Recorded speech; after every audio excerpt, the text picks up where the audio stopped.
Yeah, I think growth and progression is a great way to put it.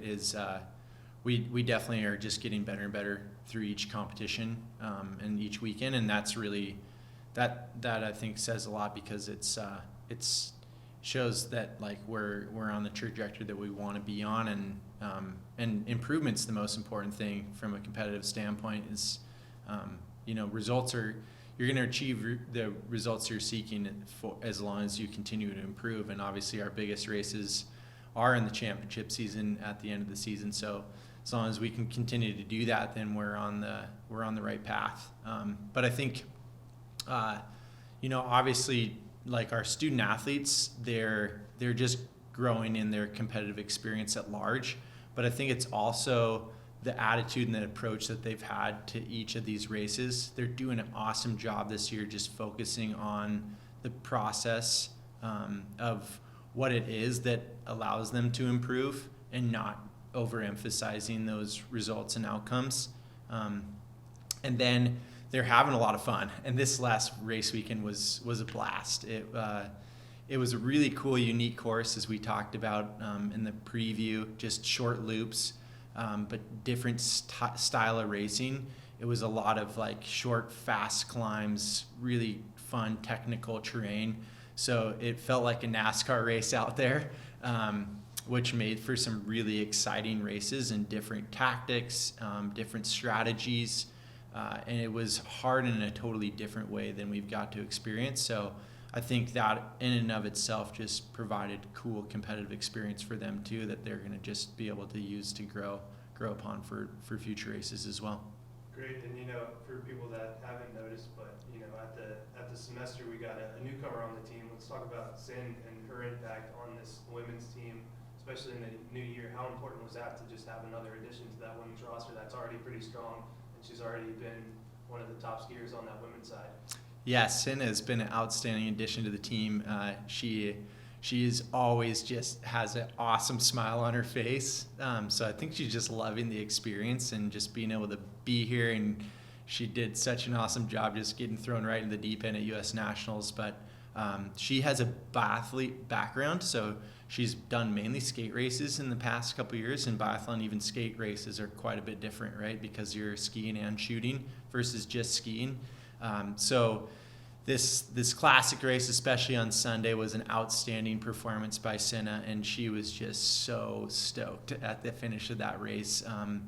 I think one with the fact that she had a really strong result, but more so than that, she was just like, oh my gosh, this is so much fun to be classic skiing, and she was just really happy with how she was skiing. So we're really excited to see how impactful of a skier she's going to be for us from a performance standpoint on the women's team and for the team at large, and obviously just the awesome positive energy that she brings to the team as well.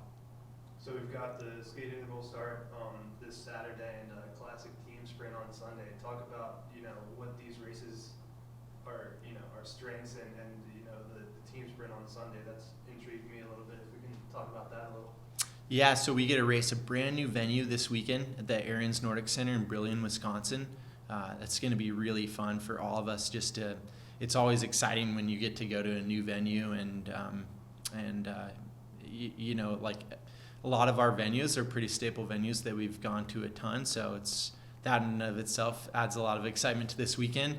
But then we're going to have the Saturday skate race be matching our championship format. So it'll be a 7.5 kilometer interval start skate race on Saturday. But we're going to do an alternative race format on Sunday. So we're going to do a mixed gender classic team sprint. It'll be around a 1.85 kilometer loop. And then there'll be a man that starts first and a woman that goes second on the team. And so we'll pair our men's team and our women's team up together for that. And each athlete will go around and ski 3 loops of that 1.8 kilometer race. So it'll be, one guy goes out, skis 1.8 kilometers, tags off to their teammate, and then the gal skis around that 1.8 kilometer, tags back off to the male skier, and they do that 3 times each. So it's called a team sprint, but it's a unique event in that, in the end, you end up racing close I think it's going to be over 5 kilometers, right, for each athlete. So it's definitely not a true sprint race, and it's a really fun event because you can have a lot of tactics that happen, a lot of lead changes, but also just a totally different race experience for our student athletes, because we typically do a lot of distance racing, interval start and mass start distance racing in the core of our CCSA competition season, because that's what we have at the NCAA championships as a race formats currently. That's potentially going to be changing in the future. Sprinting hopefully is going to be an addition to the NCAA championships in the future.